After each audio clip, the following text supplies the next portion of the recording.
Hi, everyone. My name is Jalea, and my presentation is over the book Making Children Mind Without Losing Yours. Um, and let's just get right into it. Okay, so the first section, which it'll catch up soon, is going to be about reality discipline. Reality discipline is a practical and effective approach to parenting, and this is introduced in the first chapter. It emphasizes the importance of allowing children to experience the natural consequences of their actions, thereby teaching them responsibility and accountability. Um, he argues in this book that traditional methods of punishment and permissiveness fail to instill lasting behavioral changes in children. Instead, it's advocated for a balanced approach where parents enforce rules consistently and lovingly. This helps children understand the real-world implications of their behavior. Um, and it also emphasizes that reality discipline is not about controlling children, but guiding them towards becoming responsible and respectful individuals. Um, so the key points are natural consequences, consistency and follow through, love and firmness, and avoiding power struggles. So with natural consequences, I'll go over a few of them. Um, like we talked about earlier, children learn best when the experience is a natural consequence of their action. This method helps them understand the cause and effect relationship between their behavior and the outcomes. Consistency and follow through.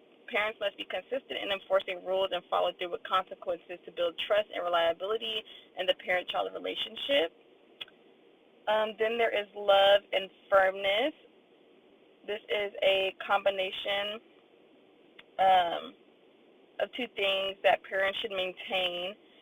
So parents should be having a loving demeanor while also being firm about expectations and consequences and avoiding harsh punishments and permissive leniency. We're also avoiding power struggles. So engaging in power struggles with children is counterproductive. Instead, parents should calmly and firmly implement consequences without getting emotionally entangled in conflicts. And then lastly, empowering children. By allowing children to make choices and experience the results, parents empower them to take ownership of their behavior and learn valuable life skills. So one example of this that is talked about throughout the book is, for example, a child is determined to stay up all night, and instead of having that power struggle of it being a constant back and forth, you do it just the one time. You have to make sure that you're being consistent as well.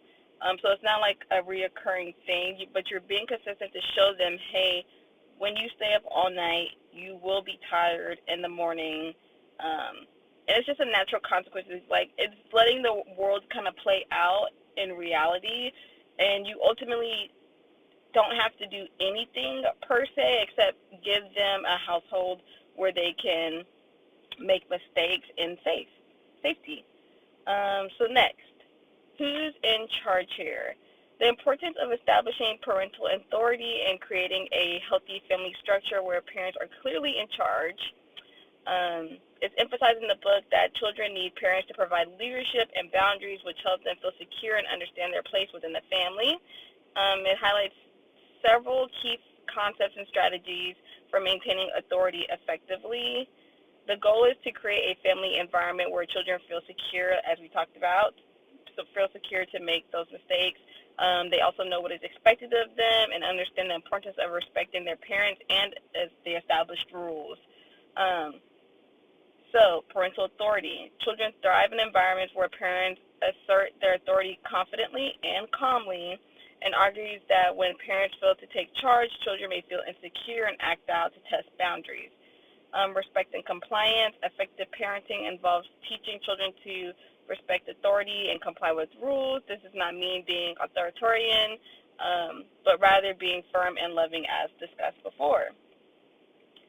We're also avoiding permissiveness. It's it's advised to be mindful of it, where children are allowed to do as they please without facing consequences. It can lead to entitlement and disrespect. And balancing authority and nurture. Within this segment, it emphasizes the balance between being in charge and showing love and support. Children need to know that their parents' authority comes from a place of care and concern for their well-being. You only want the best for them. You're just trying to guide them through life. Lastly, consistent rules and consequences. Again, as we talked about, consistency and enforcing rules and applying consequences is crucial. Children should understand that there are predictable outcomes for their actions.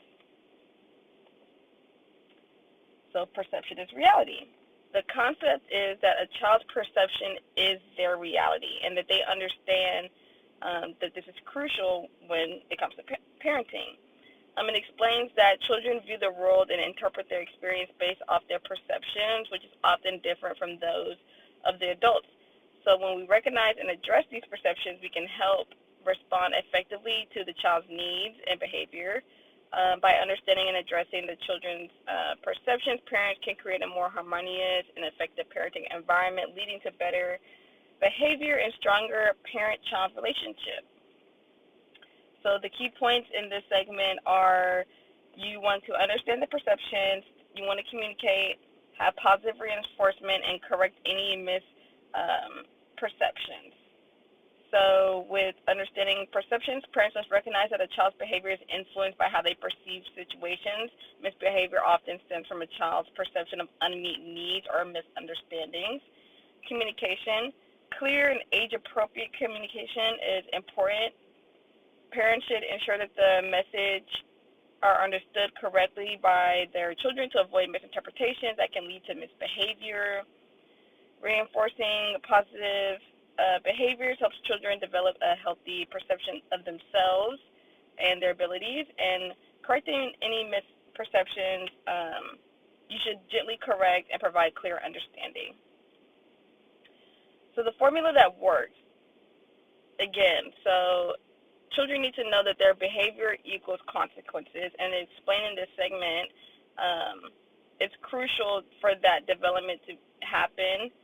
And it highlights the importance of creating a structured environment where children clearly understand the link between their behavior and resulting consequences. This approach helps children learn responsibility and self-discipline while maintaining a loving and supportive parent-child relationship. So consistency is key. Parents must be consistent in enforcing rules and consequences. Inconsistency can confuse a child and undermine any parental authority. You want to be fair and logical within these consequences.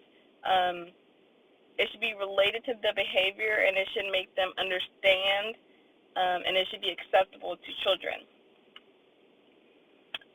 Immediate and delayed consequences. While immediate consequences are often more effective for younger children, older children can benefit from delayed consequences that allow them to reflect on their actions. And we're going back to avoiding that power struggle. Parents should avoid getting into power struggles with their children. Instead, they should calmly and firmly implement the consequences without engaging in any arguments. So again, you want to be firm but loving. It's not necessarily an authoritarian household, but there are rules and there are consequences. And the behavior of the child is a reflection of those consequences, and it's something that needs to be established so that way the child can understand, they can grow, and they can have that parent-child relationship. So we're going back to that reality discipline, and it just talks about how reality discipline is about teaching children responsibility through real-life experiences rather than through punishment or permissiveness. This approach helps children develop self-discipline and understanding of how the world works, fostering a sense of responsibility and independence. Within this chapter, it provides a clear framework for parents to apply reality discipline consistently and effectively, helping their child grow into responsible and capable adults. So the key points of this are learning from experience, what we talked about in that example earlier.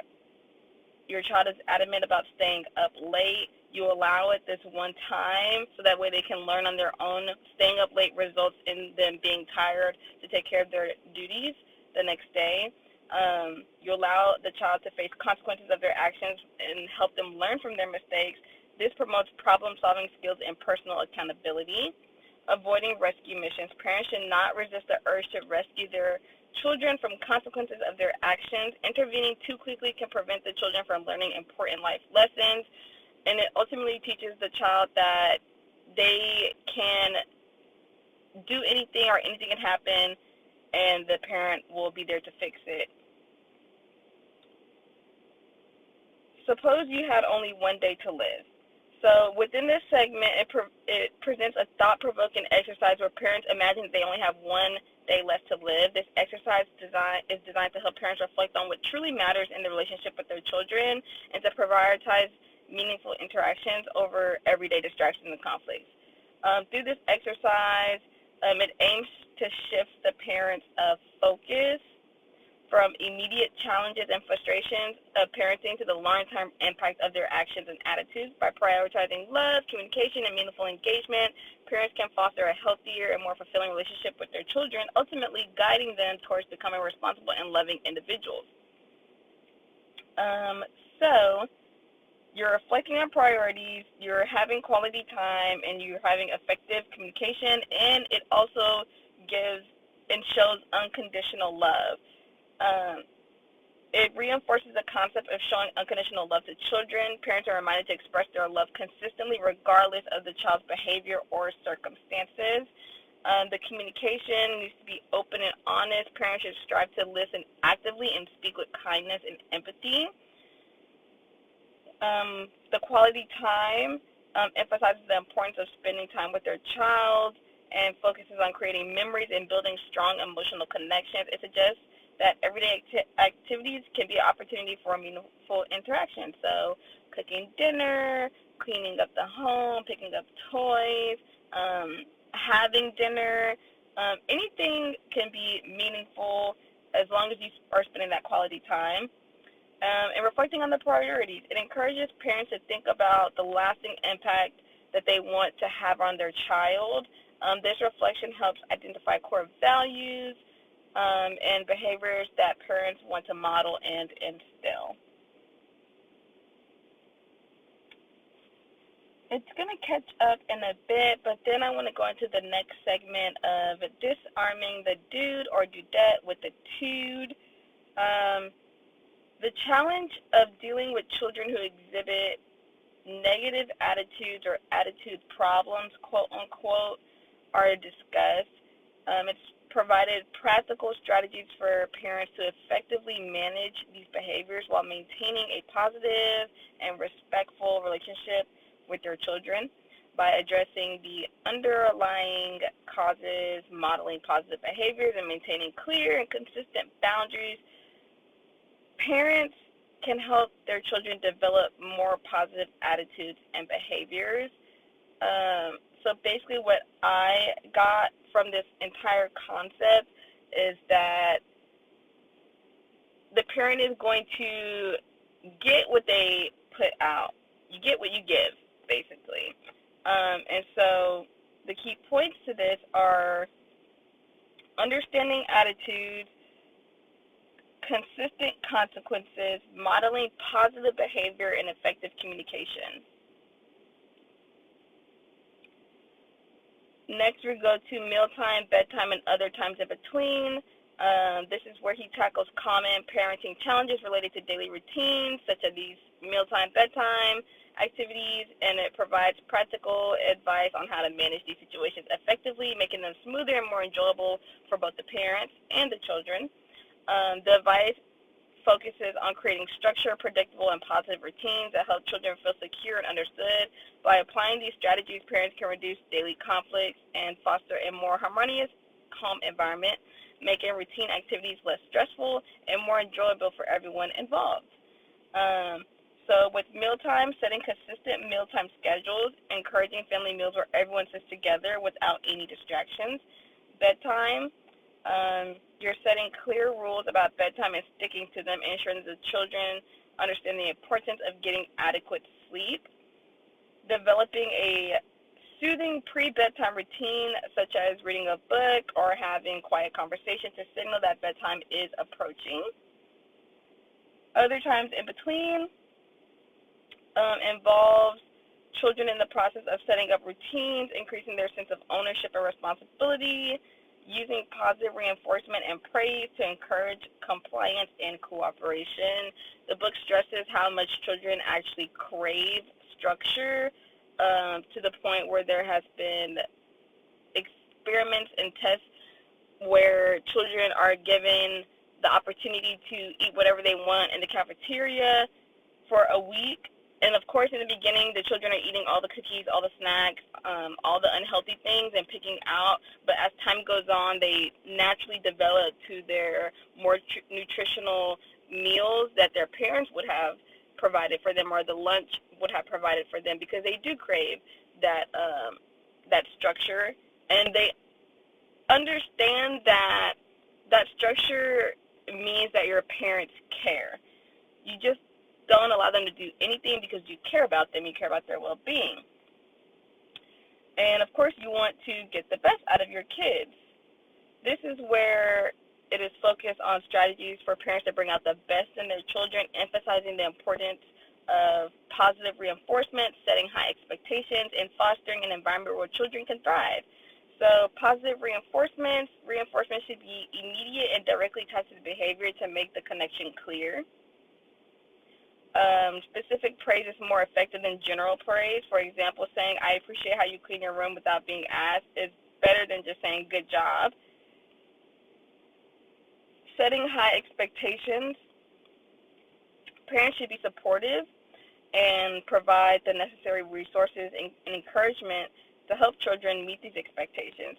Clear and consistent communication of these expectations help children understand what is exactly expected of them. And one of the reoccurring themes that I would like to point out is consistency. Again, children thrive off of consistency, and they thrive off of structure. Of course, you don't want to just have your thumb down on them, because, again, you want to allow them that safe environment to make their mistakes and learn for them in the real world, because eventually that's where they're going to be, that's where they're going to end up. But they do crave that consistency. The key to self-respect. Dr. Kevin Leman explores the critical role of discipline in helping children develop self-respect and self-discipline. He outlines strategies for effective discipline that teaches children important life skills while maintaining a loving and supportive parent-child relationship. The importance of this discipline as a teaching tool rather than a means to control. By applying these principles, parents can help their children develop self-respect, responsibility, and the ability to make positive choices, leading to a more harmonious and respectful family dynamic. So I would just like to go over the entire key points of this book. So it talks about discipline versus punishment, consistency and fairness, natural and logical consequences, positive reinforcement, avoiding power struggles, and modeling behaviors. These are just some of the main things that I also personally got from the book. So with discipline versus punishment, there's a distinguishment between the two. Discipline is about teaching and guiding children, while punishment is often about retribution. Effective discipline focuses on helping children learn from their mistakes and make better choices in the future. Again, consistency and fairness. Children thrive off of consistency and structure, natural and logical consequences, allowing children to experience the outcome of their actions, helps them understand real-world implications. Positive reinforcement encouragement through praise and rewards is a key component to effective discipline. Avoiding power struggles. Parents should avoid getting into power struggles with children. Instead, they should calmly enforce consequences and stay focused on teaching and guiding. Power struggles can escalate conflicts and undermine the parent's authority. And then lastly, modeling behavior. Children learn a lot by observing parents, so it is encouraged that parents model the behavior that they want to see in their children. demonstrating self-discipline, respect, and responsibility to set a positive example. I thought these were all great key points in the book. I believe that they're all very helpful. And ultimately, this book puts the children on the forefront. Although it helps parents, it genuinely just puts the children on the forefront of what they need, what they desire, what they crave. So it was a really enjoyable book, and I hope you guys also enjoyed this presentation.